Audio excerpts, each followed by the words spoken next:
Diyan na sisi ko, mag-unboxing tayo. Finally. Dumating na, inaantay ko. Ito nga pala yung regalo sa akin ng asawa ko. Kasi nag-request ako sa kanya. Ang sabi niya, ano daw yung gusto kong regalo sa birthday ko? Ang sabi ko, phone gimbal. So, ito na, mahal mga sisi ko. In fact, kasama niya ako bumili ng phone gimbal. Kasi, para daw makapili ako. Kaya binuksan na. Pero syempre, hindi ako nag-vlog doon mismo sa store. Kaya ipapakita ko sa inyo kung anong yung klaseng gimbal ang napili ko. Wait lang, upside down. Ito mga sisi ko. I'm so excited. Wow. Ito mga sisi ko. Kaso, hindi ko pa alam kung paano siya. Kaya pag-aaralan ko muna. Ayun na mga sisi ko. Paano ba ito buksan?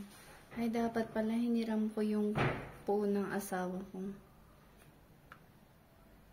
Tingnan natin yung memo. Memo anyway.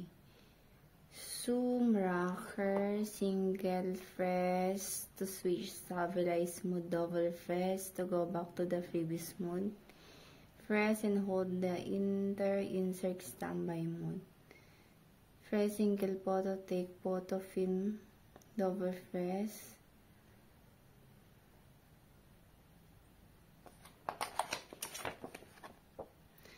Komplikado pa mga sisi ko.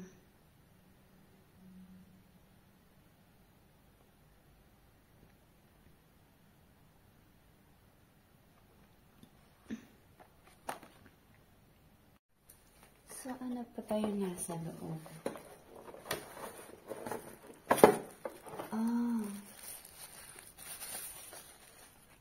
Meron pinakang handle ng gimbal.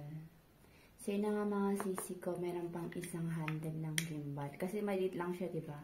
Ito, ilalagay sa pinakang ganito niya.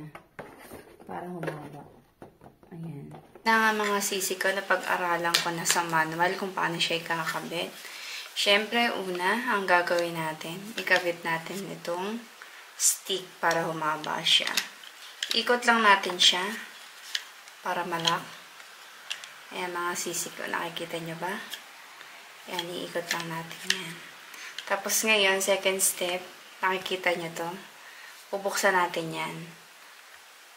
Dapat lumuwang siya. Pag lumuwang yan, bukas, ibig sabihin bukas na yan. Iangat natin yan, pataas. Pataas. Dapat marinig natin magkiklik siya.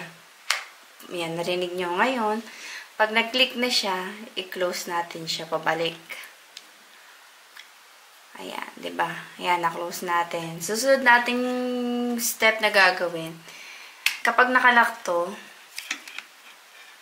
kapag nakalock yan, oh wait, ibalik natin na. Kapag nakalock yan, kailangan natin yan, paikot pa kanan.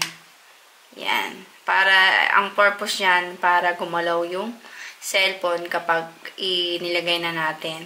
Ito din mga sisi ko. Kailangan din natin siyang iikot. Ito yung pinakang lalagyan natin ng cellphone. Ayan.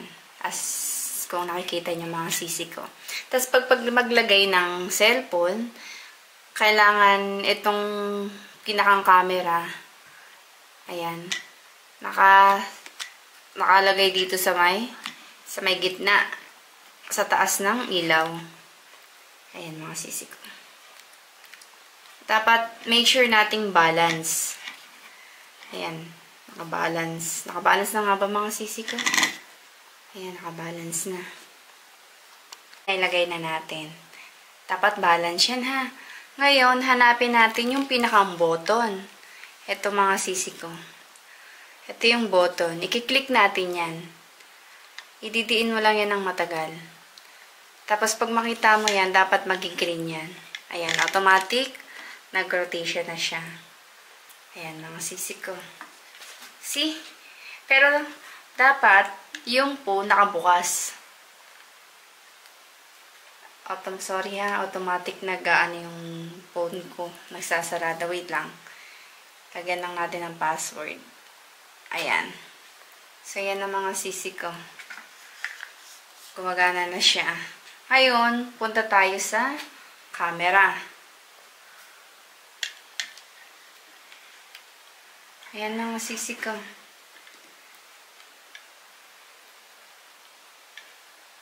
Ito yung pinakang rotation niya. Oh, naninibago pa ako. Kinokontrol ko pa siya. Pero so far, so good. Madali naman siyang pag-aralan.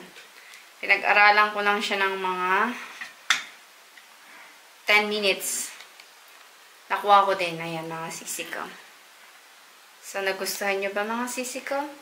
Anong masasabi nyo sa gimbal phone? Para sa akin, maganda yung quality niya. At saka, madali siyang gamitin. So, yan lang mga sisi ko. Salamat sa pagsama. See you in my next vlog. Ciao! Duvish Dane. Love you all!